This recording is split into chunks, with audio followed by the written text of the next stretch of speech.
नमस्कार, कैसे हैं आप सब। आशा करता हूँ आप लोग बहुत अच्छे होंगे। तो आज हम एक और वीडियो लेकर आए हैं माइक्रो इकोनॉमिक्स की, यानी कि व्यष्टि अर्थशास्त्र की, जिसमें मार्शल तथा रॉबिन्स की जो परिभाषाओं में तुलनात्मक अध्ययन किया था। पिछली वीडियो में हमने देखा था समानताएं क्या थी उन दोनों की परिभाषाओं में। आज की वीडियो में हम देखेंगे असमानताएं क्या है, डिससिमिलरिटीज क्या है इन दोनों में।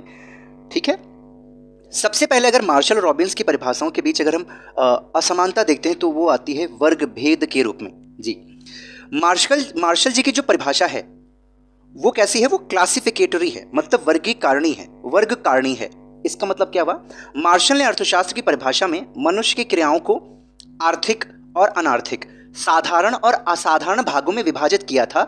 जैसा कि मैंने जब मार्शल की परिभाषा बताई थी तब आपने देखा था, वो वीडियो आप देख सकते हैं जाकर।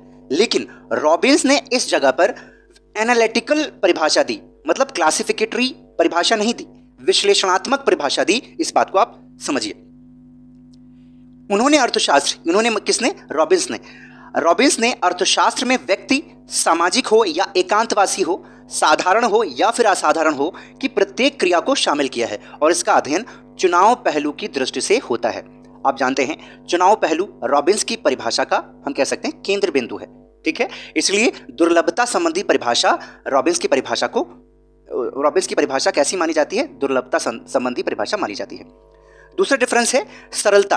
तो जो मार्शल की परिभाषा है वो सरल है, और सरल ही नहीं अत्यंत सरल है, उसको आसानी से आप समझ सकते हैं। लेकिन प्रोफेसर रॉबिन्स की परिभाषा थोड़ी सी जटिल है, इसको समझना थोड़ा सा कठिन होता है। तीसरा जो हम बस बात करते हैं असमानता पर, वो है अध्ययन का क्षेत्र। तो अध्ययन का क्षेत्र, मार्शल ने अर्थशास्त्र को सामाजिक विज्ञान माना है, यानी सोशल साइंस है, लेकिन प्रोफेसर रॉबिन्स ने अर्थशास्त्र को सामाजिक विज्ञान नहीं माना है, मानव विज्ञान माना है। ठीक है, तो ये आप डिफरेंस समझ लीजिए। उसके बाद आता है कल्याण का संबंध। तो कल्याण का संबंध के बीच अगर हम बात करते हैं तो मार्शल ने क्या किया है, अर्थशास्त्र को मानव कल्याण का शास्त्र माना है, मतलब जो अर्थशास्त्र है वो कल्याण का शास्त्र है।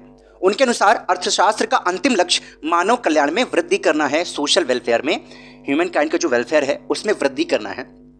ठीक है, लेकिन यहां पर प्रोफेसर रॉबिन्स जी कहती हैं अर्थशास्त्र का संबंध मानव कल्याण से नहीं है, चुनाव से संबंधित है। सीधी बात है, वो मानव कल्याण से संबंधित है, इसका स्थापित नहीं करती हैं। हालांकि इनकी परिभाषा में कहती नहीं है, लेकिन इनकी परिभाषा में हमें ये चीज़ दिखता है। जब दुर्लभता संबंधी परिभाषा पढ़ते हैं, इनकी जब आलोचना देखी थी पिछले वीडियो में, वो आप देख सकते हैं। हमने देखा था किस प्रकार से आलोचकों ने इस बात पर रॉबिन्स को नहीं छोड़ा था, बहुत कड़ी आलोचना की थी।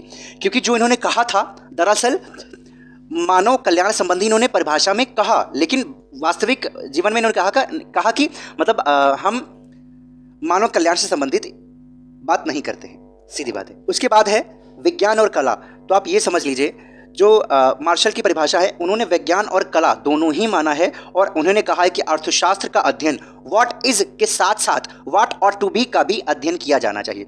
मतलब क्या है, इसका तो अध्ययन किया ही जाना चाहिए, साथ ही साथ क्या होना चाहिए, हमारे लिए क्या अच्छा होगा। ठीक है, हमें मनुष्य को ज़्यादा से ज़्यादा कैसे फ़ायदा होगा, उसका भी अध्ययन किया जाना चाहिए। ये मार्शल जी का कहना है। लेकिन रॉबिन्स का कहना है, उन्होंने कहा कि हम केवल व्हाट इज का अध्ययन करते हैं, व्हाट ऑट टू बी का अध्ययन नहीं करते हैं। ठीक है, इसलिए आप जानते हैं मार्शल की परिभाषा को हम मानव कल्याण संबंधी परिभाषा बोलते हैं, रॉबिन्स की परिभाषा को नहीं बोलते हैं। ठीक है, लास्ट वाला पॉइंट है अर्थशास्त्र का उद्देश्य। तो अर्थशास्त्र का उद्देश्य मार्शल के अनुसार भौतिक कल्याण को बढ़ावा देना है, भौतिक कल्याण पहुंचाना है सभी व्यक्तियों तक। लेकिन प्रोफेसर रॉबिन्स ने अर्थशास्त्र के उद्देश्य में अकेली भौतिक कल्याण को शामिल नहीं किया, इसमें उन्होंने सुख दुख, कल्याण और अकल्याण, मतलब जब कल्याण नहीं होता है उसको भी सम्मिलित कर लिया है। हित तो भौतिक कल्याण हो गया, इसको तो सम्मिलित किया है, लेकिन रॉबिन्स ने अहित को भी सम्मिलित किया है। आप बात को समझिए, हित को केवल मार्शल ने सम्मिलित किया, लेकिन अहित को भी रॉबिन्स ने सम्मिलित किया है, हित को तो सम्मिलित किया ही है। आप समझ पा रहे हैं? तो इस प्रकार से ये दोनों का डिफरेंस आता है। आई होप आप समझ रहे होंगे कि मार्शल की परिभाषा और रॉबिन्स की परिभाषा में असमानताएं क्या हैं, डिससिमिलरिटीज क्या हैं। ये क्वेश्चन में 2 से 4 नंबर में या फिर 6 नंबर में भी क्वेश्चन पूछ सकता है। अगली वीडियो में मिलते हैं, बाय बाय।